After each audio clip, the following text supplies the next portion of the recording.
También el Hogar Escuela Santo Domingo Sabio.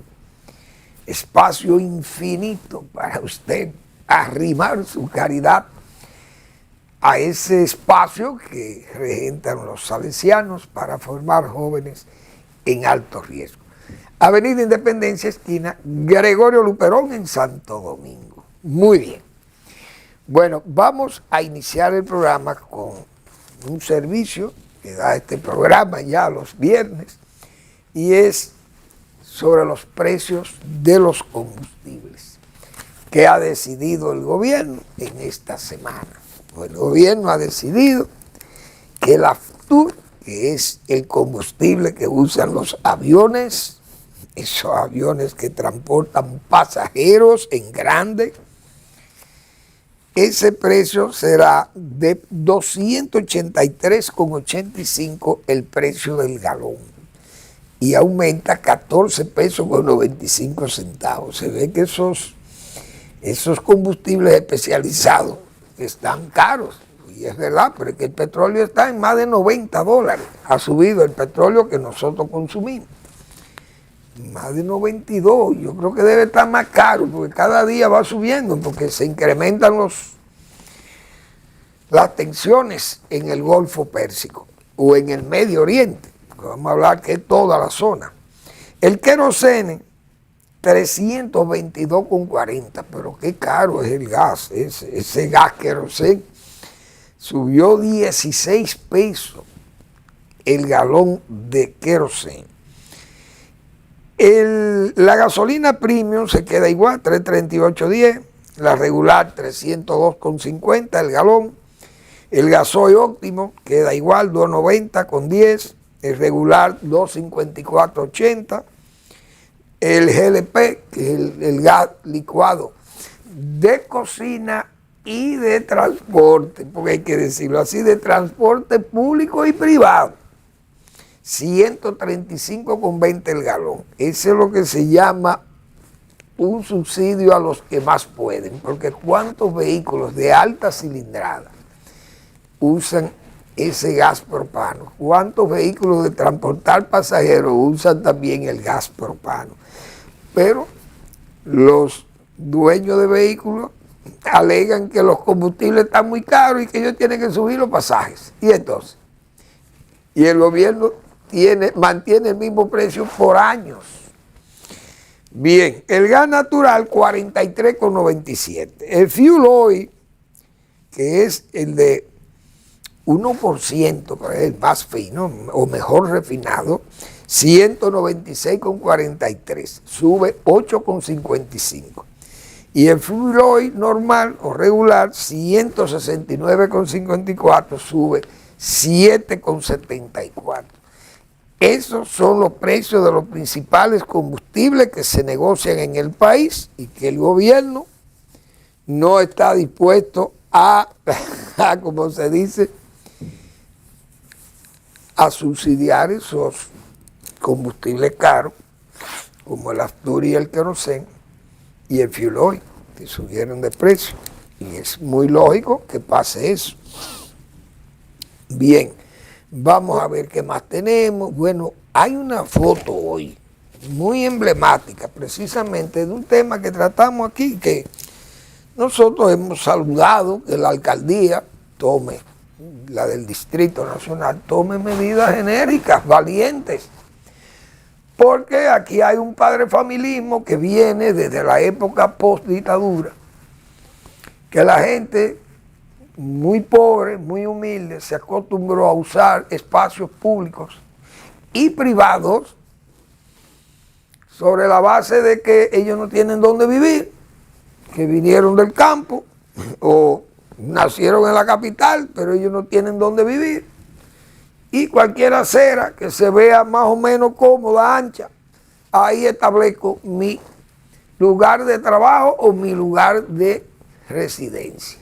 Y se ha hecho en este país, en muchísimas zonas de las grandes ciudades o de las principales ciudades, básicamente en Santo Domingo.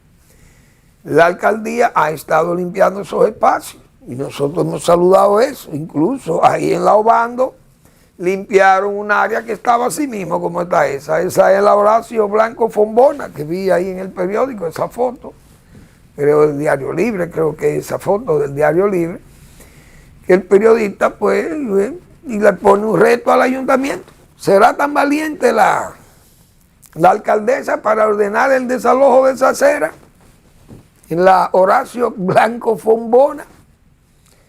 Porque la verdad que eso están ahí porque se hacen llamar padres de familia. De nada son familias haitianas. Entonces los mismos dominicanos que ocuparon ahí se la alquilan a los haitianos. Que a los haitianos les importa el gueto. Es decir, fíjense el relajo que ha habido en este país de esas ocupando áreas públicas y privadas sobre la base del padrefamiliismo, de la pobreza y de la exclusión. Pero además, que hemos dicho tantas veces aquí, y que es verdad, es que lo provisional se convierte en definitivo. Esa gente debe tener 30 o 40 años viviendo ahí. ¿Quién sabe? O por lo menos esas viviendas están ahí, porque los dueños habrán muerto y otros se quedan, compran el derecho de vía, como dicen, y tienen esos alquilados, deben tener esa línea de apartamentos en esa acera, que si no fuera porque la autoridad es vigilante, la acera del cementerio Máximo Gómez, hace rato que se lo hubieran llenado ahí de viviendas y negocios, igual que en La Obando. Pero ahí está el reto planteado a la alcaldía de Santo Domingo, del Distrito Nacional, a ver si puede eliminar esos abusos contra los transeúntes. Porque o vamos a favorecer el padrefamilismo arbitrario, ilegal, que utiliza espacio en forma provisional para luego alegar en forma definitiva, luego se quedan ahí y alegan entonces derechos adquiridos, o se pueden recibir derechos o se pueden adquirir derechos de una ilegalidad. Yo no entiendo.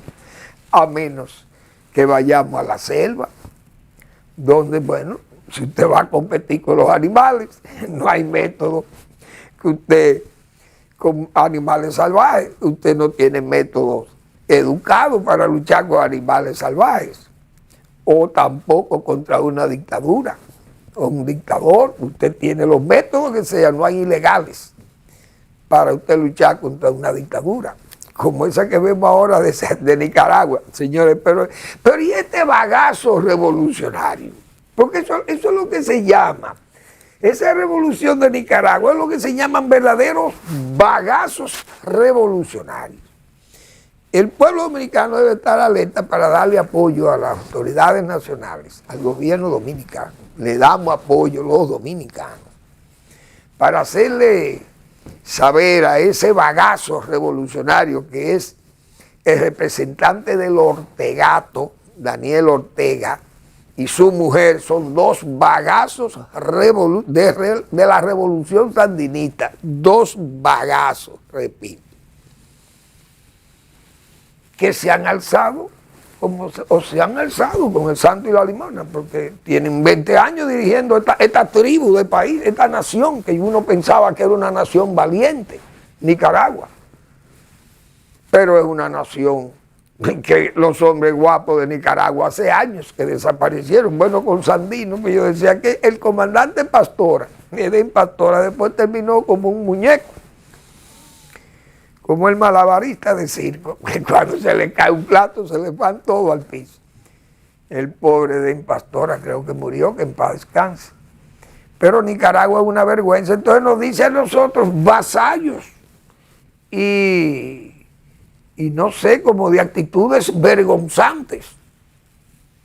Eso así nos catalogó el Ortegato, de vasallos a los dominicanos, porque le hicimos un señalamiento serio de lo que es el respeto a la democracia.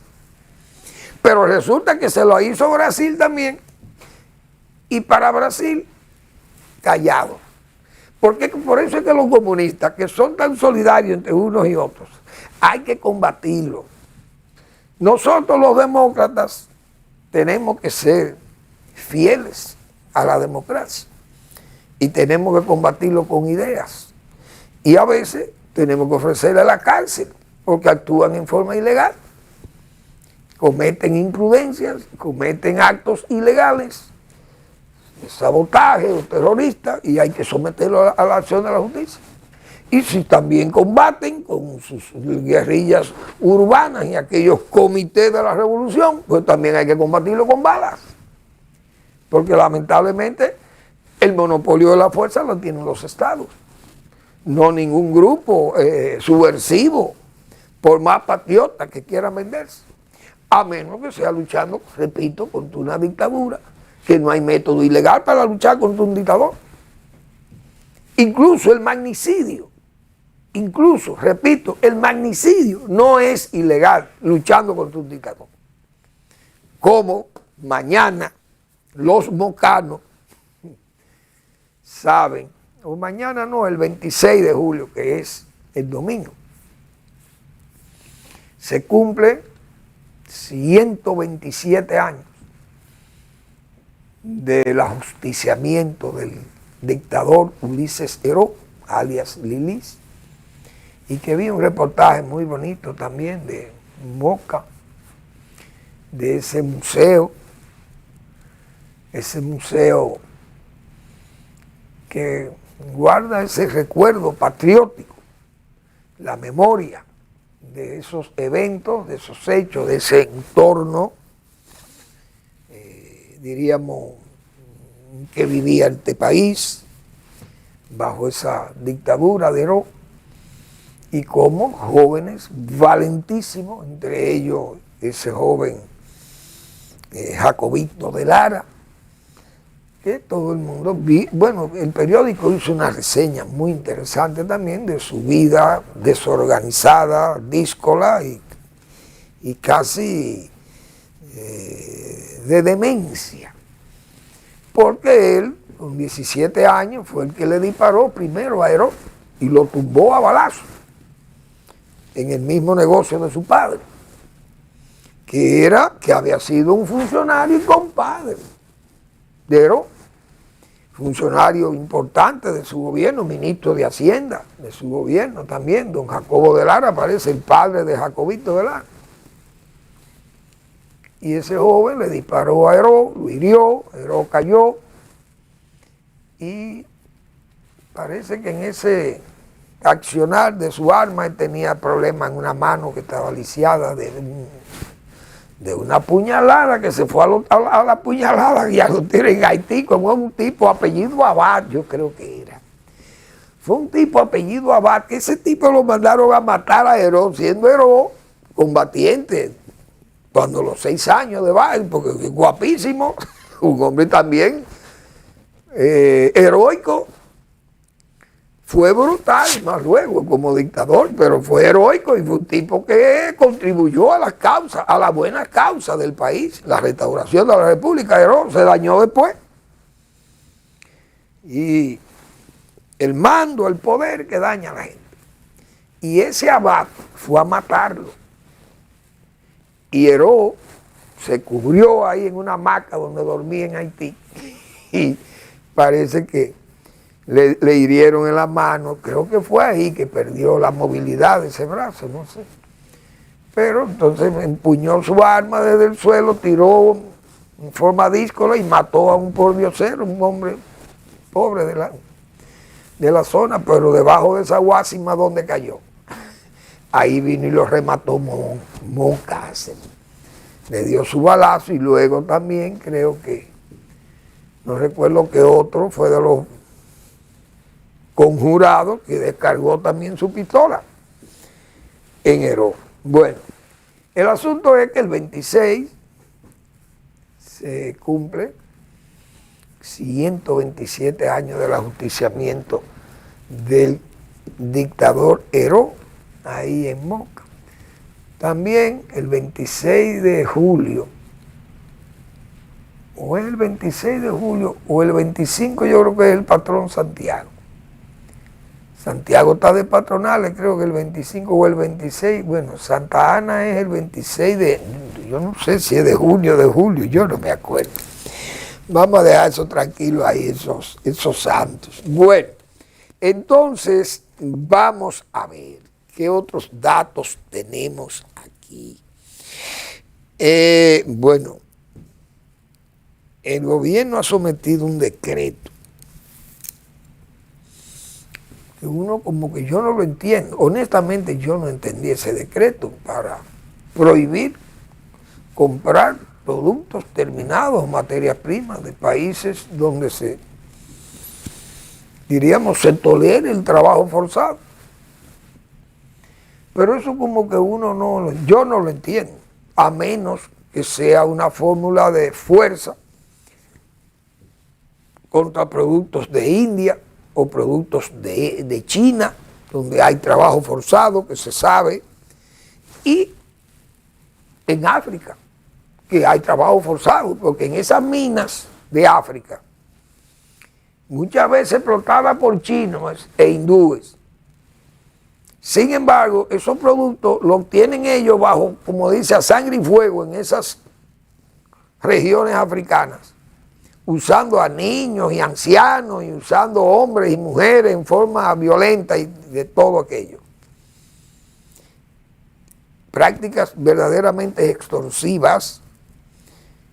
Y sin embargo, luego esos materiales vienen a las naciones desarrolladas, se convierten en productos manufacturados, mejor dicho, y llegan a todos estos países. Entonces, ¿qué ridiculez es esta?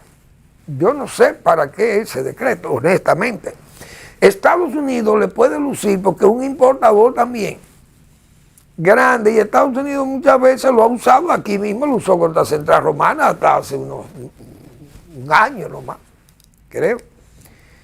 Y nos castigó, o castiga a Central Romana, o nos castigaron con el asunto de la cuota preferencial de azúcar hacia los Estados Unidos, y de mieles y esas cosas. Y sacaron de ese beneficio a Central Romana por trabajo forzado. Pero aquí no se sabe a quién es trabajo forzado de quién. Los haitianos, la mayoría de los haitianos trabajan por ajuste. Eso no es trabajo forzado. Usted corta 10 toneladas de caña o 5 toneladas de caña, eso es lo que usted ganó, a menos que te roben en la pesada, ya es otra cosa. Niños, es difícil que trabajen en la caña, porque ¿qué va a hacer un niño en la caña? Cortar la caña de hierbo, subirla a un carretón, no lo puede hacer. O sea, entonces yo no entiendo. Pero Estados Unidos castigó a Central Romana con esa medida. Ahora este decreto que emite el gobierno, contrarrestando aquí en Estados Unidos, le ha puesto un 12.7% ahora, un 5% a los productos de origen dominicano que ellos importan. Entonces ahora más problemas con el trumpismo. Porque quieras o no, el 10 no afectaba, imagínense un 12.5, ahora también es peor. Bueno, el mundo se nos está complicando, definitivamente. Vamos a una breve pausa y volvemos.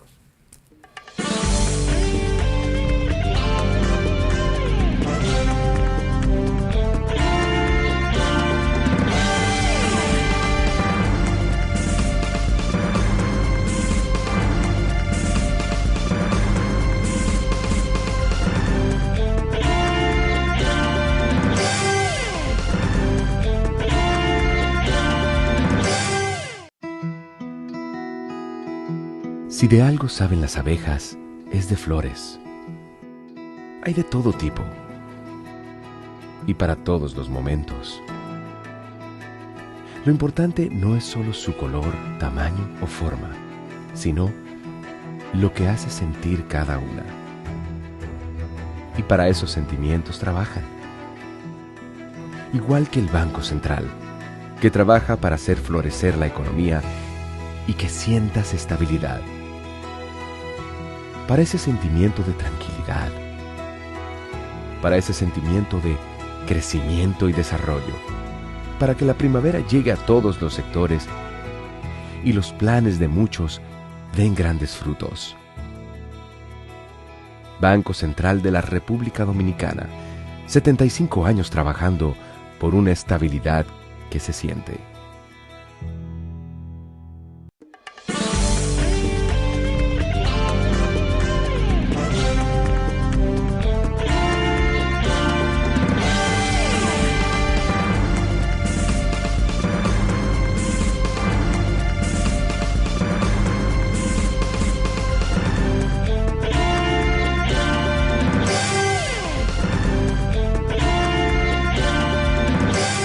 Bien, señores, uno tiene vivencias de verdad en las calles y en los medios, la red, indiscutiblemente. Porque entre ayer y hoy, la verdad que entre ayer y hoy he recibido 2 lecciones de bondad, 2 lecciones de respeto, de gente que quiere su país y que respeta a los demás, todo eso, que es gente de trabajo dignísimo. Y entonces uno que está en estos medios, que nos expresamos, que decimos muchísimas cosas, pero luego siguen insultos y esos detalles. Pero a uno le satisface mucho oír gente sana del pueblo así, gente verdaderamente que se ve de conciencia sana, gente que muchas veces yo le puedo llamar gente sencilla, muy sencilla, pero muy amables y gente distinguida por su trabajo, su seriedad en el trabajo. Me refiero a 2 eventos. Uno que hoy me satisfizo mucho, un chofer de carro público, sudoroso, y va en su carro y nos quedamos paralelos, mi vehículo y él, aquí en la Lincoln, cuando yo venía para acá, para el programa. Y ese señor me dice que baje el vidrio, y yo bajo el vidrio. Y él me dice: señor Fermín, yo soy un fanático de su programa. Digo: me agrada muchísimo, gracias. Me dice: yo lo veo también en el YouTube, porque este trabajo me tiene siempre el día entero en la calle, pero lo puedo ver en la casa de noche. Y ese es un gesto que uno agradece, porque viene de gente sana, de gente sencilla, de esa bondad que irradia ese tipo de personas, de dignísima labor, trabajando como chofer de carro público ahí. Y eso llena a uno de satisfacción, verdaderamente satisface, porque viene de gente de sencillísima condición y de sentidísima también amistad con uno, se siente ser amigo de uno, y me habló con esa bondad que yo realmente me sentí impresionado. Eso fue uno. Pero ayer yo me refería a las provincias productivas del Cibao.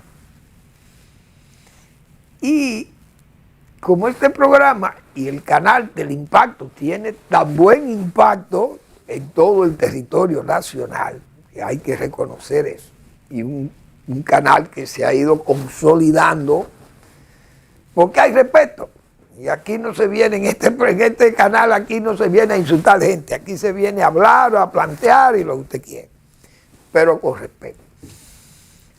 Respeto a las normas y a las leyes también, y a las personas, huelga decirlo. Entonces,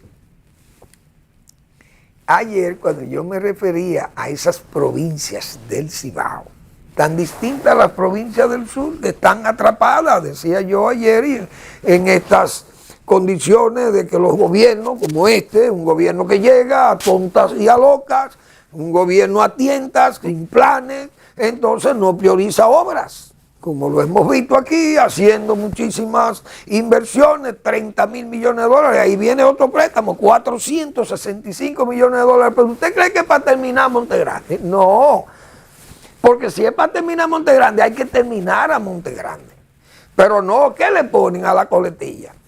Para mejorar las cuencas, hoy, la defensa de las cuencas, y para mejorar no recuerdo qué otra cosa. Pero son cosas vagas que nadie le va a dar seguimiento. Eso no se va a cumplir. Para ser más preciso, vamos a ver para qué otra cosa que están pidiendo el dinero de los 460. Manejo de cuenca y seguridad vial. ¿Usted cree que es verdad que eso lo van a usar ahí? No.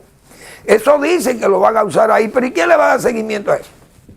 Desde que hagan 3 cosas por allí, dice, no, eso es parte del préstamo. Ahora, si dice que para la presa de Montegrande hay que hacerla, hay que terminar la presa de Montegrande, entonces eso se ve, la gente va a estar pendiente, que son 465 millones de dólares. Pero le ponen así, igual que para redes eléctricas, cogen miles de millones de dólares todos los años. ¿Para qué? Para mejoría de las redes eléctricas. Es muy cómodo ponerle así mentiras. Es para pagar deuda, la misma deuda, que ya es insostenible prácticamente. Esa es una gran verdad. Entonces, yo hablaba de la provincia del Cibao, la favorabilidad del clima, de los suelos, etcétera, etcétera. Entonces, en mis primeras menciones no había mencionado a la provincia de María Trinidad Sánchez. Sin embargo, en la segunda opinión que yo hice, o mejor dicho, retomando ese tema en el siguiente segmento, pues la mencioné a María Trinidad Sánchez, porque obviamente usted no puede olvidar como provincia productiva de este país la provincia María Trinidad Sánchez. Léase Nagua, porque Nagua es el municipio. Pero yo que conozco a Nagua, porque nosotros como agrónomos, ¿qué agrónomo no tenía que andar por ese Bajo Yuna? Nosotros tuvimos que andar por todo ese Bajo Yuna, el Aguacate, Rincón, Hornillo, el Pozo, La Ceja, Dios mío, Arenoso, Guaraguao, Los Peinados, Los Contreras, todo lo andábamos, La Cole, allá donde Doña Mora. Pero la parte también de Agropampa, la parte de Baoba del Piñal, Cabrera, etcétera, etcétera. La provincia María Trinidad Sánchez. Entonces, de allá me llamó un hombre que yo quiero mucho, que aprecio mucho, pero es un fiel seguidor de este programa allá en Arroyo al Medio, de la provincia María Trinidad Sánchez, que es don Orlando Sánchez, que va mi saludo a don Orlando, un hombre de fisonomía verdaderamente de bondad. Eso es lo que se llama una cara de bondad, esa fisonomía de bondad de don Orlando Sánchez. Mi saludo. Entonces, don Orlando, cuando yo olvidé mencionar la provincia María Trinidad Sánchez en el primer comentario, inmediatamente me respondió y me escribió esta nota. Cuando usted mencionaba a Fermín, el ingeniero Fermín me dice, cuando usted mencionaba las provincias del Cibao Central como productivas y no mencionaba a Nagua, a la provincia de María Trinidad Sánchez, yo me estaba poniendo bravo, me dijo don Orlando, pero la mencionó también, como yo acabo de decir. Muy bien, me dice don Orlando. Y esto es lo que es realmente una opinión sensata, sincera y clara de cosas que nosotros hemos dicho aquí, que son reales, y lo confirma esta opinión que me da don Orlando. Me dice, mire, aquí producimos en cantidad, muchas cantidades, arroz, cacao, ganadería, tenemos mucha leche, coco, cosa que es verdad, y en demasiados víveres de toda clase, hasta pollo, pescado, en fin, en mi provincia no se pasa hambre, dice don Orlando. Pero no porque el gobierno haya hecho algo por nosotros, sino porque somos hombres de trabajo. Y esa es la pura verdad. Por eso es que yo muchas veces aquí he dicho, podemos hasta prescindir de ese Ministerio de Agricultura en este país. Ese es uno de los malos gastos que tiene el sector agropecuario, o el gasto público, el mal gasto agropecuario, como yo llamo. que muchas veces se va en gastos de nómina, de una empleomanía que yo no voy a criticar que trabaje la gente y que le den un espacio de empleo, pero ese ministerio es un ministerio altamente técnico. Y tiene que haber administración, desde luego, tiene que ser administrativo, pero tiene que ser eminentemente técnico. Entonces, si Agricultura no tiene técnico, el ministerio, ni tiene políticas, ni programas, como pasa ahí, como me dice don Orlando, pues se puede hasta prescindir de ellos, porque no se deja de producir, porque tenemos buenos productores, como dice don Orlando, gente con vocación productiva. Y así los hay diseminados en todo el país. Por eso muchas veces yo los llamo los héroes del agro.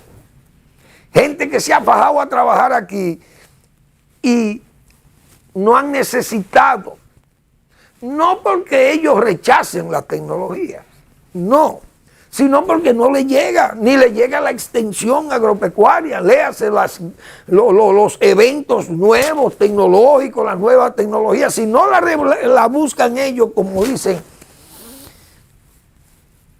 zanqueándolas, como se dice en el Cibao, no las encuentran. Muchas veces la tecnología tienen que llevársela los que venden los agroquímicos, los distribuidores de agroquímicos. Le llevan la tecnología, mire, salió este herbicida para que ustedes se lo apliquen a las hojas anchas en arroz, o es un selectivo para el cultivo del arroz, que puede matar gramíneas, que son dañinas, compiten con el arroz, que es otra gramínea.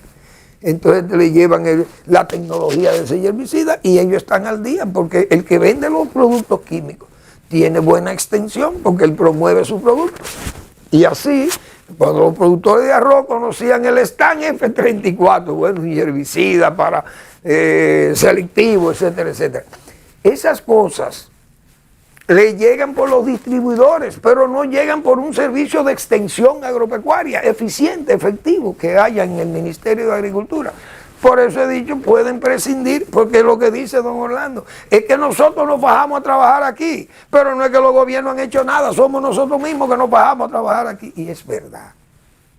Esa es una expresión clara de lo que es el campo aquí. Y algunos gremios que protegen a los grandes, como eso que yo acabo de señalar muchísimas veces aquí, el caso de allá, de la Junta Agroempresarial Dominicana, tiene sus servicios técnicos y se lo brinda a sus asociados, cosa que está muy bien, porque saben que el ministerio no está rindiendo. Toda esa permisividad y esa entrada de problemas sanitarios que saludo, la Fuerza Nacional, la Fuerza del Pueblo ha hecho un planteamiento muy serio, 10 acciones, buscando las fitosanitarias para buscar la vigilancia epidemiológica, la vigilancia cuarentenaria, la vigilancia en frontera, puertos, aeropuertos, todos los técnicos sabemos que esas cosas se tienen que tomar, las mismas tecnologías, el uso de feromonas, en estos casos específicos de mosca, o de piogán, por ejemplo, en batata, o de otros, los trípidos, etc. Pero la Fuerza del Pueblo ha sometido un plan de 10 acciones, cosa que está muy bien, de vigilancia y cuidado y control. Pienso, tal vez, no he leído el plan entero, sino una reseña periodística, pero pienso que faltó una acción importante en el plan que plantea la Fuerza del Pueblo, que es reclutamiento y capacitación de técnicos, porque no hay técnicos. O los técnicos están jubilados o no hay, o lo han votado a todos los técnicos, porque lo votaron en agricultura, como se dice, ahí no hay técnicos. Yo recuerdo, por ejemplo, un amigo mío que tiene un doctorado, PhD, en sanidad vegetal. Pedro Jorge, no sé por dónde estará Pedro, que no hace años que no lo veo, hace algunos años que no lo veo.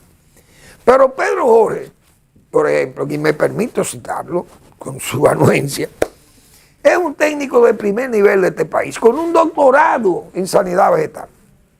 Y trabajando con nosotros en el Ministerio de Agricultura fue cancelado por un ministro que es un ministro tecnológico. Y lo canceló a Pedro porque entendía que ganaba un salario muy alto. Para la época tenía un salario alto y era un asesor. Pero ¿qué asesor teníamos? Un hombre con un doctorado. Todos lo votan en el Ministerio de Agricultura, votan a cualquier doctor en agronomía, lo vota cualquier energúmeno que llegue ahí como ministro. Y entonces, ¿con quién es que vamos a hacer el trabajo? Entonces, ese programa de la Fuerza del Pueblo que está muy bien, y muy bien planteado. Pero pienso que falta eso. Tenemos que reclutar técnicos y un amplio programa de capacitación de técnicos y capacitación de los mismos productores. Por el ejemplo que yo puse aquí de San Juan de la Maguana, un productor de batata lleva todo un doctor de la Universidad de la Luisiana, en Estados Unidos, y ese señor es especialista nada más en Piogán. Y él fue llevado a San Juan de la Maguana por un amigo mío que trajeron ese técnico como forma de una contribución a ver si se podía desarrollar un programa de siembra de batata. Y el señor vino, fue a San Juan y le pregunta a un agricultor qué método está usando para saber el control del Piogán. Dice, no, nosotros estamos usando trampas de feromona. Y el doctor norteamericano se sorprendió y dijo, pero está muy bien, yo entendía que tal vez faltaba esa tecnología, pero ustedes están muy adelantados, está muy bien. ¿Y cuántas trampas pone usted por área de siembra? Dice, no, yo tengo centenares de trampas que están distribuidas en toda la parcela mía. ¿Y por qué tantas? Si apenas con 3 o 4 se puede hacer el trabajo de muestreo. Dice, no, porque yo las uso para atrapar todos los insectos o todos los piogán que puedan aparecer aquí. En la finca mía yo las uso, estas trampas las uso para eso, como una especie, me ahorro el insecticida. Y el hombre se fue totalmente decepcionado. ¿Por qué? Porque sabe que faltó extensión ahí. Un agricultor que haga eso es porque no sabe qué es lo que está haciendo. Porque las trampas no son para atrapar toda la plaga, sino para tomar referencia de cuál es el nivel de población de la plaga realmente en el cultivo. Y es por eso que insisto que tiene que haber un programa de capacitación, reclutamiento primero de técnicos y de inventario de técnicos, a ver si hay también. O habrá que traerlo tal vez de El Salvador o quién sabe. Y luego una campaña fuerte de capacitación. Vamos a la pausa y regresamos.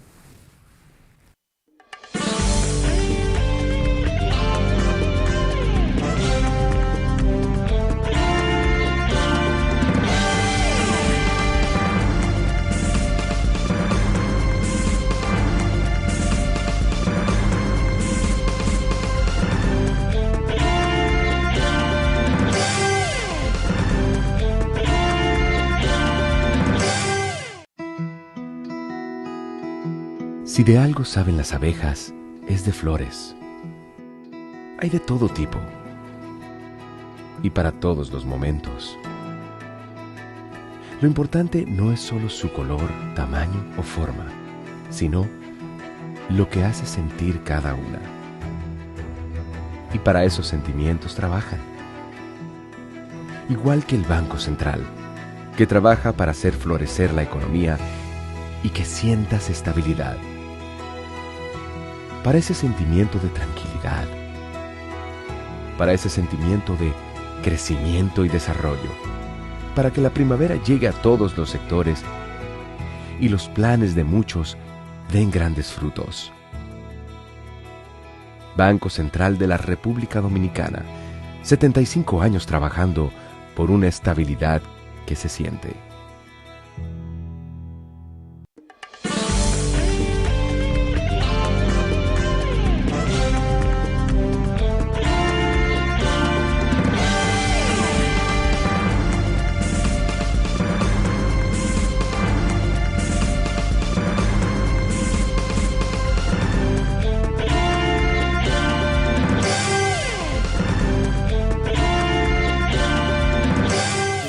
Bien, el gobierno en materia de servir estadística hay que tomarlas con pinza, como se dice. A menos que sean esas estadísticas económicas del Banco Central, que hemos dicho, el Banco Central la tiene que servir obligado porque tiene un monitoreo constante, no de nadie local, sino de esos organismos internacionales como el Fondo Monetario Internacional, que monitorea, mejor dicho, la economía dominicana, y usted no puede estar sirviendo datos que no sean creíbles y que no sean analizables incluso por esta gente y por los mismos certificadores de riesgo, etcétera, etcétera, y organismos de crédito del país. Pero las demás estadísticas de este gobierno es con pinza. Dice Faride, esa estadística de Faride, la ministra de Interior, uno no sabe cuántos datos que dan sobre baja delincuencia, baja de homicidios, suben los homicidios, bajan, sube la delincuencia. Bueno, un lío. Habla doña Faride que la policía tiene deficiencias de equipos y que tiene además deficiencias operativas. Pero es que la policía tiene un índice de cronicidad, vamos a decir, altísimo, porque es que cada día la policía está, que no se, los enfrentamientos, los intercambios de disparos, encarcelamientos ilegales, y no solamente encarcelamientos, sino también apresamientos y encarcelamientos ilegales, porque a veces dura la gente 2 o 3 días preso en un cuartel, y es una barbaridad. Entonces, ¿quién es que está enseñando a los policías? ¿Dónde está la formación, como decíamos ayer? ¿Dónde están los profesores que están enseñando? ¿Dónde están los policías formados?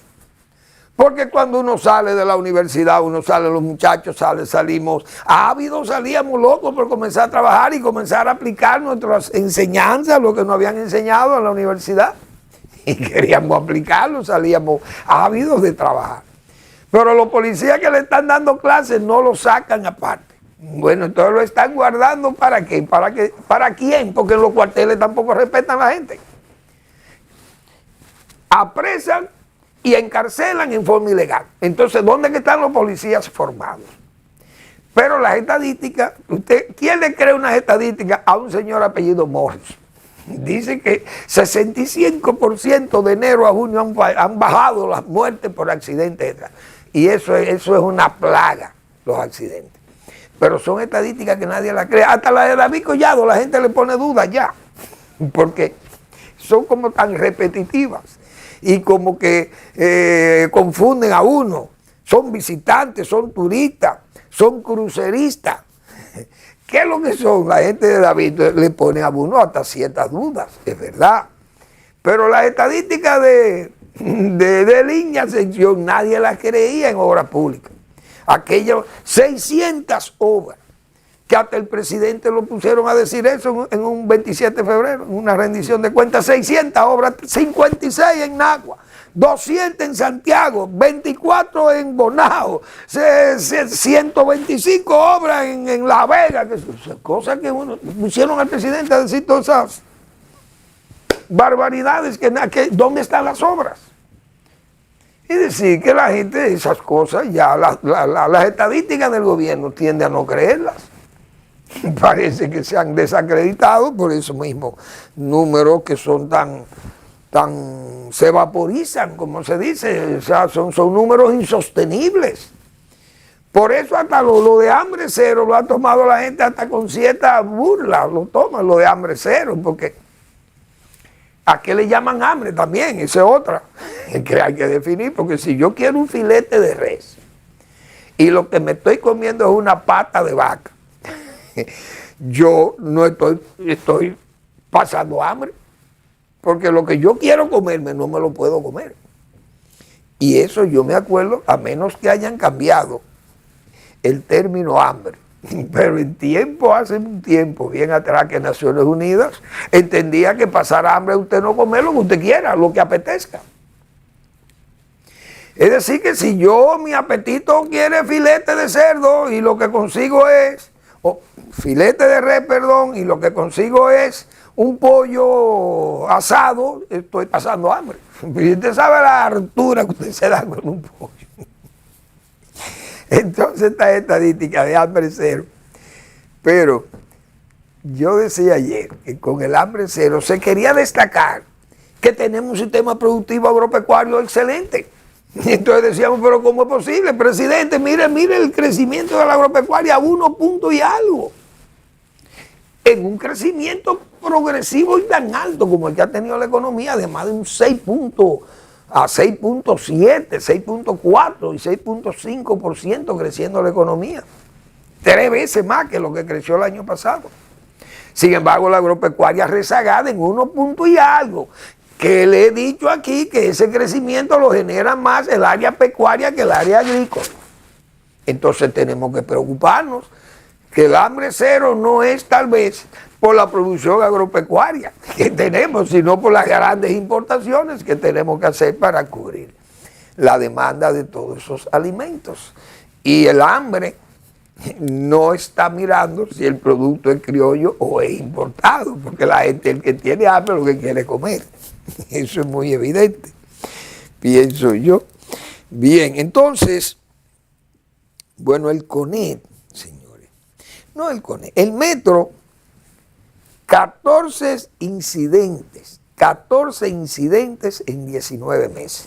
Pusimos aquí el problema de ese metro, desgastes en líneas de metro, en rieles, en ruedas, la misma lentitud del metro por los desgastes, me han señalado, el problema del metro de los Alcarrizos, problema de fuerzas dinámicas y estáticas que no andan bien, y el metro tiene que andar a velocidades muy bajas, porque hay problemas de fuerza estática y de fuerza dinámica. Entonces, vi ahí que hay 14 incidentes en 19 meses. Apagones, problemas hasta choque de metro. Hay muchos problemas. El gobierno no ha tenido, no es suerte, no, porque el gobierno se ha manejado en sentido general con una mediocridad en el funcionariado. Y la prueba fue lo que dijo el CONET ayer sobre ese irresponsable que está en trabajo, un ministrillo. El CONET fue muy claro. Yo leí unas expresiones de César y de César Dalgán sobre esa situación. Entonces, cuando le dicen la verdad a estos funcionarios, se ponen bravos. Pero dice César Dalgán que sostuvo que el sector empresarial esperaba que el ministro de Trabajo asumiera un rol de facilitador del diálogo entre el gobierno, los empleadores y los trabajadores. Pero afirmó que desde que asumió el cargo no ha convocado el Consejo Consultivo, señores, para discutir la reforma laboral fuera de un escenario congresual. El ministrillo se lavó la mano, no soy el Congreso, pero señor, usted es un ministro, pero es que no califican, esa denominación de ministro, eso no califica en estos ministrillos. Porque es que eso le queda grande la palabra ministro, porque ¿para qué es un ministro? Para ir donde el presidente, ¿qué hago? Usted me dice, no, pero resuelva, usted no es un ministro. Mire lo que dice César Dalgán, vicepresidente del CONET. Le dice, y eso que son suaves, porque César, un joven educado, formado, bien formado, no lo va a insultar más. No, pero es un insulto, se lo dice con cierta diplomacia, vamos a decir así. Quisiéramos un ministro conciliador, dice César, que propicie el diálogo entre las partes. Señores, ni para eso sirven. ¿Y qué ministros son estos? Ese es el de trabajo, el ministro de trabajo, pero así andan todo el gobierno, con una gran mayoría de gente allí que no funciona ni saben lo que tienen que hacer. Áreas del gobierno están protegidas, se ha dicho 1000 veces aquí, de gente que tiene criterio y sabe lo que tiene entre manos. Pero la mayoría del gobierno anda aquí en manos inexpertas, bisoñas, gente sin experiencia y sin carácter para ser ministros. No tienen carácter para tomar decisiones. Y fíjense las críticas que tiene que hacer el CONET a un ministro de Trabajo que no tiene ni siquiera capacidad para conciliar ni para unir la voluntad de los actores principales que están discutiendo un código laboral ahí, y el gobierno no se atreve a tomar ni siquiera la medida, porque se vota que el presidente cuando quiere algo el Congreso se lo ve. Ese grupo de riferos apoya todo. Entonces cuando hay problemas que tienen que discutirse con seriedad, le huyen. El Palacio no habla, se hace el chivo loco, no ve para allá, la vista pesada, y los riferos hacen lo que les da la gana. Vamos a ver qué va a pasar ahora que 2 senadores no riferos han sometido un proyecto de ley para fines de regular las bancas. Ustedes verán esos boliteros, esos riferos y toda esa conformación de forajidos y de gente que viene del bajo mundo allí, en ese Congreso mediocre del país, quizá el más mediocre de toda su historia republicana. Y ustedes verán como braceando en ese proceloso mar del Congreso, arreglan ellos sus cosas y pues no pasan, lo que le afecta no lo pasa. Porque lamentablemente es un Congreso que está en manos inadecuadas. Bien, les invito a que lean la contribución que semanalmente hace el doctor Marino Vinicio Castillo. Esa voz respetable de este país que por largos años ha estado siempre sirviendo a la mejor causa, tratando de corregir desviaciones en este país, y siempre contribuye con su recto juicio de razón y de palabra. El doctor Marino Vinicio Castillo produce su blog La Pregunta, el vendaval de las nuevas noticias y la necesaria coherencia de cuanto se escriba acerca del momento regional y mundial. Ese es el título de su blog La Pregunta. Igualmente la respuesta, que los domingos, eso es un paro cívico que en los hogares familiares, hombres y mujeres conscientes de este país saben que el doctor Castillo es hombre que opina de temas de interés general. Bien, gracias por su atención. Nos vemos el lunes en otra entrega de Al Final de la Tarde, despidiendo el sol y comenzando la noche.